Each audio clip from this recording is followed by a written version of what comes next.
Bom dia, Tech! Tudo bem? Meu nome é Arthur de Vigir e hoje é terça-feira, dia 30 de junho de 2026 e trago para você as principais notícias de tecnologia. E no episódio de hoje falarei sobre o GPT 5.6 lançado pela OpenAI, falarei também sobre os golpes que estão sendo aplicados durante a Copa do Mundo e também falarei um pouquinho sobre alguns rumores sobre a Apple. Vamos lá? E começando o podcast falando sobre a OpenAI. A empresa anunciou a sua nova família de modelos, o GPT 5.6, o avanço do atual GPT 5.5. A empresa lançou 3 novos modelos dentro dessa sua família, que é o Sol, Lua e Terra. De acordo com o Tecnoblog, os modelos chegaram a ser bloqueados pelo governo dos Estados Unidos. Algumas informações falam de que o governo teria sim bloqueado o lançamento global deles por conta de questões de segurança, assim como foi o caso de Antroff. O modelo Sol representa um grande avanço na questão de segurança para uso de alto risco, segundo informações da própria empresa. Já o modelo Terra é um modelo voltado para o uso diário, um uso mais pessoal. Já o modelo Lua é pensado e voltado para uso mais rápido, um uso em menor escala. Ainda de acordo com a empresa, esse modelo Sol é extremamente capaz em áreas como programação, busca por vulnerabilidade e testes de invasão, ao mesmo tempo que ele possui algumas camadas a mais de segurança para impedir um uso indevido do modelo. Como eu disse lá no início da notícia, no momento, infelizmente, nem todas as pessoas estão com acesso a esses novos modelos, porém, a expectativa é de que eles cheguem para todos os usuários já nas próximas semanas. Aproveitando o clima de Copa do Mundo, diversos golpistas estão se aproveitando desse momento e tentando aplicar golpes em brasileiros e até mesmo conseguindo. De acordo com uma reportagem da Exame, diversos brasileiros relataram ter sido vítimas de golpes através de e-mail, internet, telefone ou até mesmo mensagens de celular. Ainda de acordo com a reportagem, o alvo são os torcedores que estão em busca de ingressos e passagens aéreas ou até mesmo estadia nos países que estão sediando a Copa do Mundo. E de acordo com dados da TransUnion, cerca de 40% dos brasileiros afirmam que já sofreram ou passaram por uma tentativa de golpe relacionado à Copa do Mundo. E dentre as vítimas que tiveram prejuízos financeiros, o valor médio ficou em torno de R$ 6.311. Já a Febraban afirma que só em 2024, os brasileiros que foram vítimas de golpes perderam em torno de 10,1 bilhões de reais somados. E os golpes vão além desses que eu já falei. Além disso, a gente tem alguns como, por exemplo, Wi-Fi falsos, sites falsos de ingressos, golpes com QR Code, plataformas falsas de streaming, aplicativos maliciosos, anúncios suspeitos, invasões de contas e promoções falsas. Por conta disso, o recomendado é que se utilize aplicativos oficiais e sites confiáveis, além, é claro, da utilização de uma VPN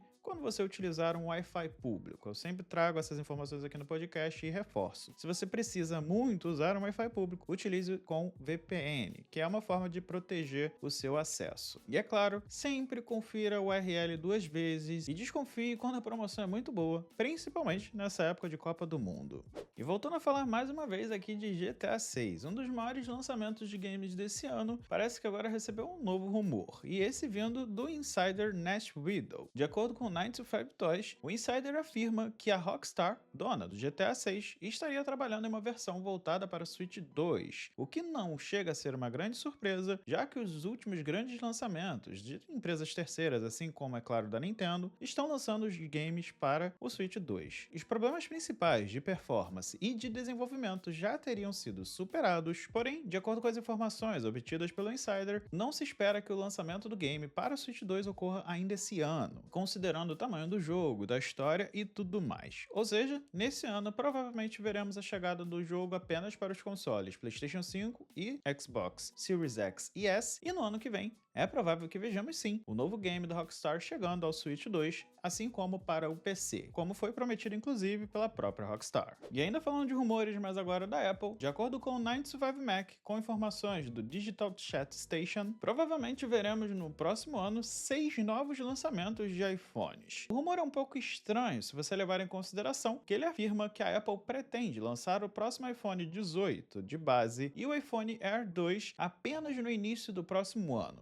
deixando para o final desse ano, em setembro, o lançamento do novo iPhone Ultra, que será o iPhone dobrável, assim como o próximo lançamento do iPhone Pro. E no próximo ano, teríamos a continuação, a segunda versão do iPhone Ultra, assim como o lançamento dos iPhones 19 Pro e Pro Max. Além do lançamento do iPhone 18 e do novo Air sendo feito no início do próximo ano, teríamos também o lançamento do iPhone 18e, ou seja, a linha mais básica da empresa seria toda lançada no início do próximo ano, com os modelos mais topo de linha sendo lançados ao final em setembro. Essa não é a primeira vez que vemos um rumor parecido com esse falando de lançamentos de telefones mais básicos da empresa no início do ano, sendo os modelos Pro e mais topo de linha para o final. Inclusive, nesse ano tivemos um rumor parecido, porém as coisas podem ter mudado um pouquinho lá dentro da Apple e agora ela teria adiado os planos para esse lançamento para o próximo ano, que seria uma grande mudança no calendário da empresa, já que ela lança, ou melhor, costuma lançar os modelos base junto dos modelos Pro, todos em setembro, deixando apenas o modelo E, ou seja, 17E ou 18E, para o início do ano seguinte. E ainda falando de rumores e ainda sobre a Apple, de acordo com Mark Gurman, da Bloomberg, com matéria do 9to5 Mac, a Apple estaria planejando uma atualização da sua lineup dos Mac Studios, ou seja, o seu Mac topo de linha. Se você acompanha aqui o podcast ou acompanha a Apple, já deve saber que hoje o Mac Studio está relativamente defasado em relação a outros equipamentos da empresa, já que a sua linha é composta pelo M4 Max e o M3 Ultra, ou seja, não tivemos uma atualização para o M4 Ultra. Porém, de acordo com Mark Gurman, a Apple prepara para o final desse ano o lançamento do Mac Studio com o M5 Ultra e sim o M5 Max, alinhando esse lançamento com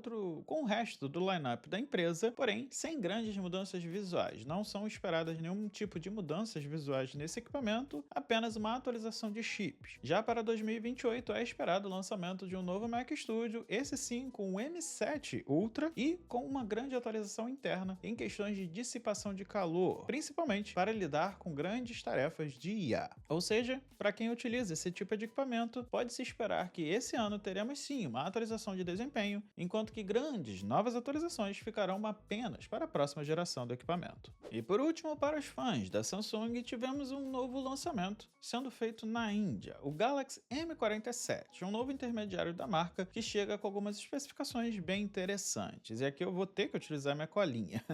Segundo o Canaltech, o aparelho chega com uma bateria de 6.000 mAh, suporte a carregamento rápido de 45 watts, recurso Bypass Charging, que alimenta o celular diretamente pela tomada durante jogos e assim ajudando a reduzir o aquecimento do aparelho. Assim como ele também terá uma tela Super AMOLED de 6,7 polegadas, resolução Full HD Plus e taxa de atualização de 120 Hz. Além de contar com o Snapdragon 6 Gen 3, memória LPDDR5X e armazenamento UFS 3.1 com versões de até 8 GB de RAM e 256 GB de espaço interno. Outro grande destaque desse aparelho é que ele receberá 6 anos de atualizações de segurança, assim como 6 gerações de Android, o que representa uma grande vida útil para o aparelho. Por enquanto, ele foi anunciado apenas na Índia e o seu preço equivale a R$ 1.450. É provável que ele chegue aqui no Brasil muito em breve e assim que tivermos novidades eu trago aqui para vocês. Bom pessoal, por hoje é só. Todos os links das matérias e dos produtos estarão disponíveis aqui na descrição. Como sempre, se você estiver assistindo ao podcast pelo YouTube, deixe seu curtir, seu comentário, compartilhe e, é claro, se inscreva no canal. Caso esteja assistindo pelo Spotify, deixe seu comentário e siga o podcast. E, é claro, se estiver ouvindo lá no Apple Podcasts, deixe um review. E assim vocês ajudam no crescimento do podcast. Mas não se esqueçam, compartilhe o podcast com seus amigos e familiares para assim ajudar no crescimento do Bom Dia Tech.